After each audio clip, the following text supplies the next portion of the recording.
Hi, so I actually recorded this on a very windy day, and as I'm going back and watching and editing the footage, it turns out you cannot hear me at all during this part, so that is just fine and dandy.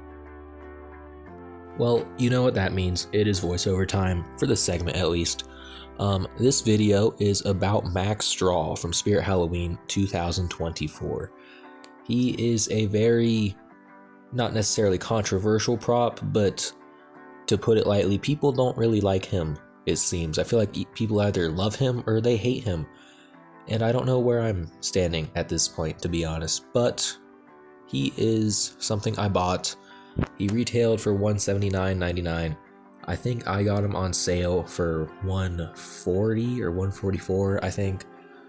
And both prices are definitely way too much for this guy. I would not recommend buying him, but I don't know. To each their own. I think he is still on Spirit's site if you do want him for some reason. But overall, that is about it. I just yap a lot here, to be honest, so I'm going to skip through it, fast forward it, whatever, and get to showing the box. So the top of the box, it's quite basic, and so is the front. It's just a basic 2024 Spirit box. The height stated on the box is 7'9", but I put him in my room, which has a 8-foot tall clearance, and he touches the top of the room, the ceiling, so I think he's a bit taller. There is his story if you want to read that, and all of his little features on the back. This box is very torn up, so don't mind that. There's his price, $179.99, his old sticker. The side showing him entirely, which is, kind of bland and boring, but whatever, I suppose. And I believe that leads to a demo. So, yeah, just a normal 2024 Spirit box. Nothing really crazy there. Now, for all of his parts, when you open the box, he has a slide-out tray. And I think that means he's Crazy Creates or YJ. I'm not sure which company made him. It's one of those two. But he's not original in the box. I have had him out before. But there is his mechanism, which is his shoulder bar as well. It's all one piece. It also has that black fabric on it right now, his undershirt, which is not originally supposed to be on it. I think that's just how I stored him. There is his neck ruffle, which has the sensor on it as well. It's pretty well hidden. And then you have his overshirt, which is a very sleek waterproof material. His arms are in it right now, but they wouldn't be when you initially open him. They are very different links, by the way. It's very strange, but overall, it is all very nice quality. It's weatherproof, so there's that. This is the top of the pitchfork, which it's not metal, it's just a really thin plastic, but it looks fine. I mean, it has enough detail. Then there are the poles, which are metal as well. A lot of people thought they were plastic, apparently, and no, they are not. They are metal, and they're mostly the same except for where his hands go. There's his base, which is quite large. You can stake it down. He comes with 4 stakes. I only have 3 of them, but yeah. Here's his adapter, which, if anyone's curious, is a 6-volt 2-amp adapter, and is a waterproof kind since he's outdoor rated. And there are the stakes. They're very cheap, thin stakes, but whatever. There is his head, finally. It is a hard plastic. It has a very thick cloth hat on, and I don't know, it's pretty basic, but it's nice. The attachment point for the motor is really cheap, but whatever, it works most of the time. Now, the first thing you're going to do when building him is just put the poles on the base, which it's actually backwards here because I'm dumb, but it's the poles that have no Velcro or connectors on them. They're just blank poles. They just snap lock in. It's very basic. They're pretty good clearance wise. I haven't had any issues with those specifically, but yeah, they just snap lock onto each other. It's the first 2, which already is 4 foot tall, by the way. They are very large. And then next, after that, you have the other poles, which go on above, and they do have Velcro sort of stuff on them. Once again, they just snap lock on, and once they are done, they look like that. And the next part after putting those on would just be putting on the pitchfork end, which also just snap locks on. It's a little difficult to get to because it's kind of tall, but once again, it just snaps lock in, and that's his entire height. The prop itself is honestly not that big. He's just very tall, which is not the same thing, perhaps, but you know, you get the point. I was putting his yard stakes in. I forgot to show this, his instructions. I've never taken him out of the bag. He's a very basic prop, so I don't think I'll need them. So I'm not going to take them out of the bag. I guess they're coming out already. The tape is old, but still, very basic instructions. I'm not sure if it says his company on here, but yeah, it says the build time's 10 minutes. I feel like that's pretty accurate, but yeah, there's those, if anyone was curious. So the next thing you want to do is put his arms on, and this is the longer arm. It's just a lot larger in general, and it goes on the bottom, so it just slides on, I believe. I'm trying to get this recorded while also doing it, and it's very difficult. Okay, yeah, it just slides on like that, and then the Velcro, it wraps around that little felt strip, so it looks like he's actually holding it, which is great. But that arm goes there, and then this one, like I said, the substantially shorter arm, it goes up top, just like this. I have had a lot of issues with clearance on this guy, and I've kind of worn them down over time, so they fit now, but just a Spirit Halloween quirk, I guess, is having clearance issues. Everything does. Once again, you just Velcro his fingers on, and there is that, right there. Now, the next thing you want to do is put the torso on, which, actually, before you do that, you put this black fabric on, I think, so, you know, I'll just leave it on for now, but the torso is just held by the arms. There's nothing else holding it on. It just slides into place. The wind's really against me today. Like that. Same thing on the other side. Like that. And there you have him standing. You can see how windy it is now. I put the stakes in, but I don't even know if they'd hold. But there's that. Hold on a second. Oh, okay, so I actually did that wrong. That is not the next step. Forget that. You need to put this on first, his jacket. Okay, just a second. I gotta take that off now.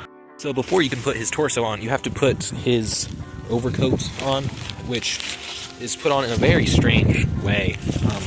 He has a really weird build, personally, in my opinion. But you have to run these sleeves up the arms and kind of just leave it open here, and then you put this on.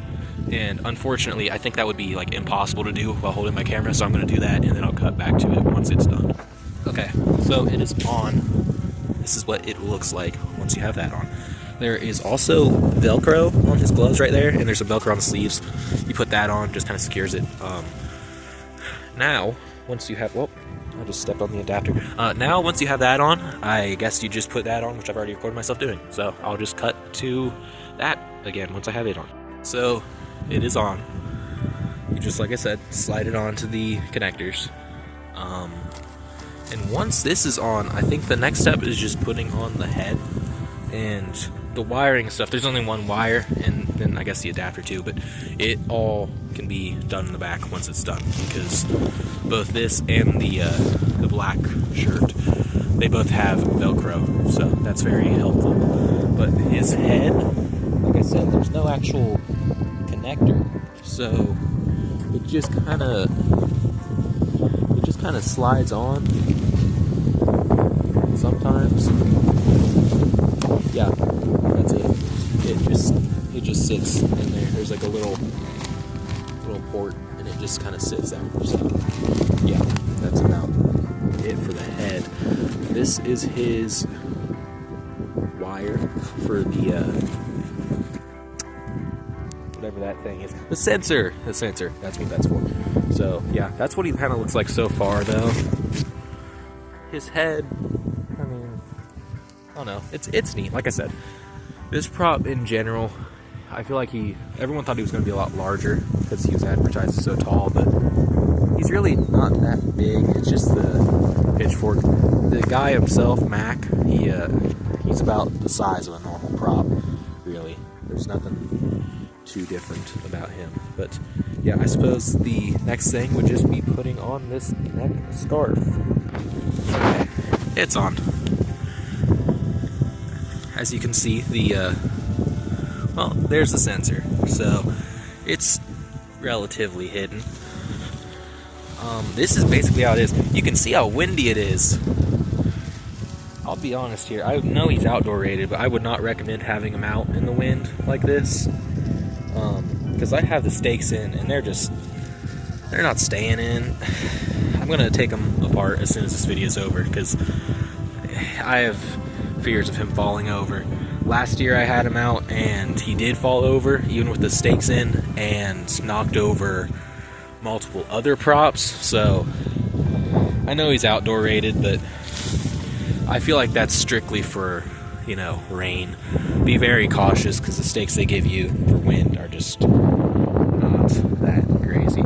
And when it is windy, his body, like, I mean, it's empty, so it just flies over there, and he looks a lot smaller. But yeah, now all I need to do is plug him in and record the demo, which I don't have a extension cord, so I'll have to go get one of those too. But yeah, we'll get right to it. I'm about to plug him in. I just wanted to show this real quick. This is one thing. You can see with the wind how much it's dragging those out of the ground. And I mean, they were all the way in when I put them there. So here is his control box, because I didn't get to show that earlier. As you can see, it's very, very, very basic and empty. There's no switches, actually. He is just on at all times, and you can plug in a tri-beam and a step pad. But otherwise, that's about all there is in there. So he should be ready for a demo. Let's pray he works. Plug him in.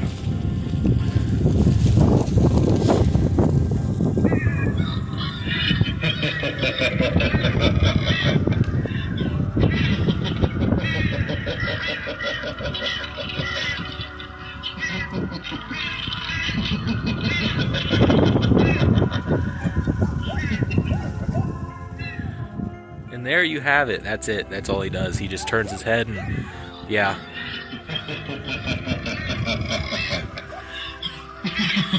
He's a very neat prop.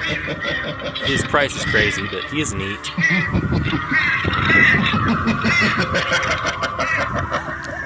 I've seen a lot of people with issues for him. Let me unplug him real quick so I can talk. As you see, mine works fine. I've taken very good care of him, but I've seen people who take good care of them and they still break very easily. The head motor is so cheap, and it gets stuck so often. And it also has made a reputation for making really bad, like, clicking noises when the head motor breaks, so that's fun. Realistically, I know he's outdoor rated. I don't know how well this guy would hold up outside, but that's that. Would I recommend Mack Straw? Well, let's talk about that. This guy, while he is quite neat, is not one I would recommend buying, because I don't think he's worth the price at all. Especially the original price of $180. That's absurd. But even at his discount price of $140, that's too much for him.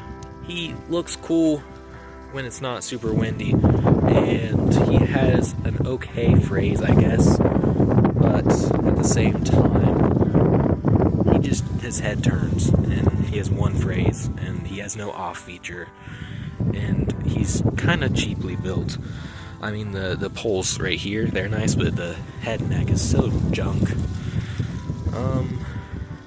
Overall, I mean, if you can find one on, like, Facebook Marketplace or eBay for, you know, dirt cheap, then sure, go at it. Or if you have a Scarecrow theme, he isn't terrible, but I don't know. I have very mixed feelings about this guy. I used to love him, but I understand why people don't like him anymore. So, yeah, I mean, he's his own thing. If you really like Scarecrows, then sure, go for him. He has a unique-ish design, but if you're not a big Scarecrow fan and you're just looking to get a prop in general, I might save your money for something different, because this guy's, well, he's full of flaws and issues, but I don't know. It's up to you overall whether or not you want to buy them. That's not something I will influence, but if you want me to influence, I say no, but still. So that is about all I have for this video. Thank you for watching. What prop should I do next? Tell me. I'd love to know.